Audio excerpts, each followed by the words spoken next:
What's going on YouTube? Kamikazevondoom here with another Division 2 video, and I'm just checking in on you. How you doing? What's going on? Now today is October 11th, and this is going to be your weekly vendor reset and must-buys for Cassie Mendoza. But first, before we get to Cassie Mendoza, we have to find the snitch.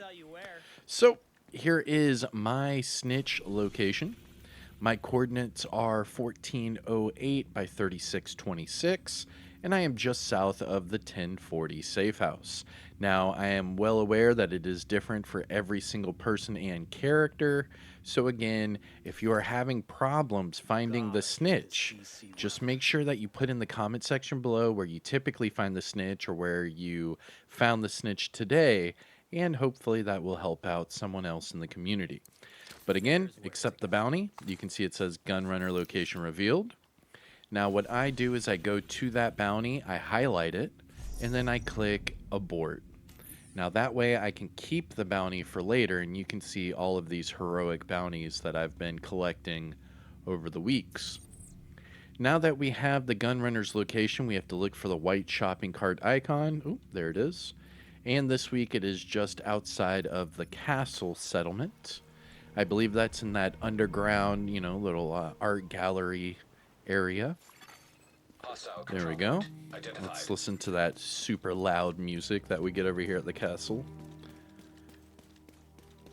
Alright, so I know that the countdown vendor had Emperor's Guard knee pads, and I had a few people say, well, isn't Cassie just going to sell them tomorrow for normal credits instead of countdown credits?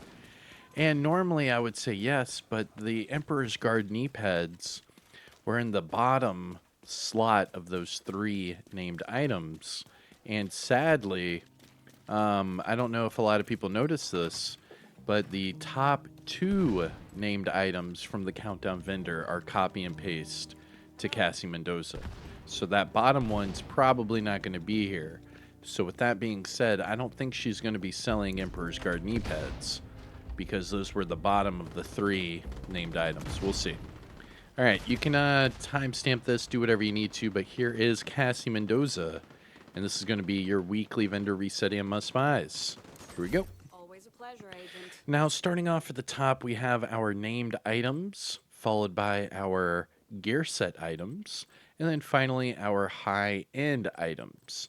Now, there is a disclaimer for the named items. If you are new or returning to this game, you might not have these bottom two named items unlocked. You have to unlock them before she will sell them. For example, the Shield Splinterer, this is the named F2000.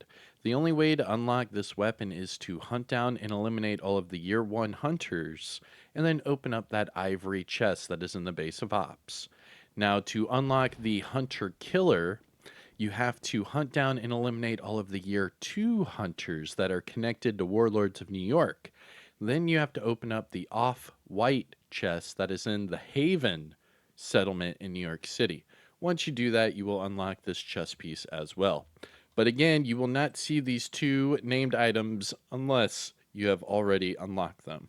Okay. Now, starting off at the top, we have the Relic. This is the named marksman rifle with perfect determined.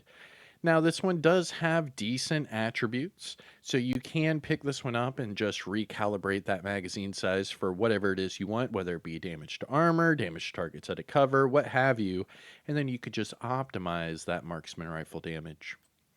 Next, we have an Anarchist Cookbook, and again, this is another great item you can pick up. Now, this one comes with explosive resistance and headshot. However, because it is a named Golem Gear item, remember that running 2 pieces of Golem Gear will give you that armor regen of 1%. So what I would say is keep the Perfectly Wicked, keep the headshot, and recalibrate that explosive resistance off for armor regen, and go for like a regen headshot build with maybe like, say, the Ridgeways and Perfectly Wicked. Just saying. Next, we have the Shield Splinterer. This is the named F2000 with Perfect Optimist. Now, this week it comes with health damage and headshot damage. Interesting. combination there. The attributes are high enough that you could recalibrate that headshot off for, say, damage targets at a cover or damage to armor if you need those. But besides that, I would probably skip this item for the week. And finally, for our named items, we have the Hunter Killer chest piece. This is the named Golden Gear chest piece with Perfect Intimidate. Now, the attributes, it does have repair skills and skill haste. I don't know about those. The armor for the core is fairly decent. I mean, that's a good armor core roll, but the repair skills is throwing me off. I don't think you would want that with Perfect Intimidate. All right, moving on to the gear set items. We have a Tip of the Spear backpack with repair skills, Tip of the Spear chest piece with headshot damage.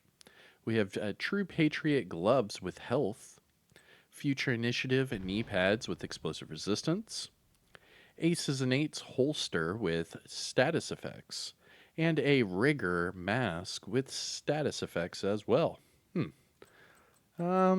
Interesting. None of those items really stood out to me.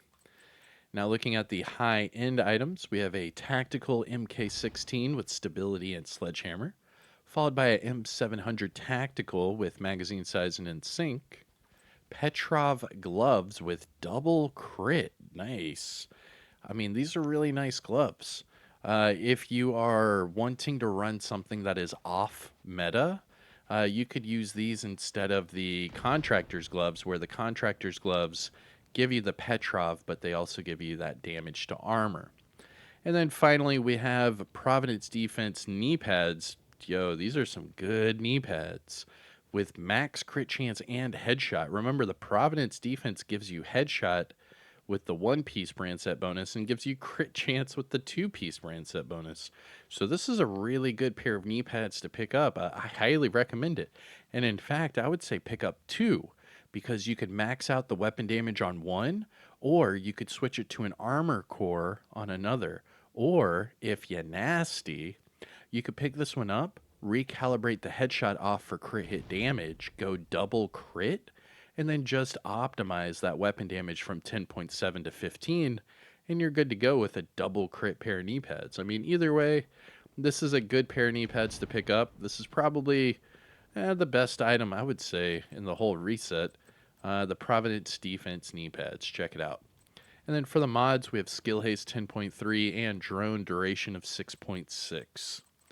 But going back to the top, must buys, things to look for. The Relic's a good one. You can pick up decent rolls. The Anarchist Cookbook's a good one for a headshot regen build. That would be pretty cool. As far as the gear set items, none of them really stood out to me. And then the high-end items, the only item was the Providence knee pads. So the Providence knee pads and the Anarchist Cookbook, really. All right. So that's it for your Cassie Mendoza weekly vendor reset and must buys. Why is this thing all blacked out? What is this? That was weird. But yeah, let me know what you think in the comment section below. While you're at it, subscribe. We do daily Division content. So if you do enjoy this, make sure you subscribe, and I will keep you up to date on everything the Division related, whether it be Division 1, 2, Resurgence, or Heartland. And don't forget the Division 3. I mean, it is happening, so that's going to be pretty damn big. So we're going to be here for a long time, so I hope you enjoy, and I will see you in the next one. I want to take care of this heavy over here. All I keep hearing are explosions. I don't think I can get over there, though. It's like the whole time I was doing the Mendoza reset, I just kept hearing grenades from a heavy. And then I come out here and there's no heavy. Such is my luck. But all right, everyone, have a great day, and I'll see you in the next one. Peace.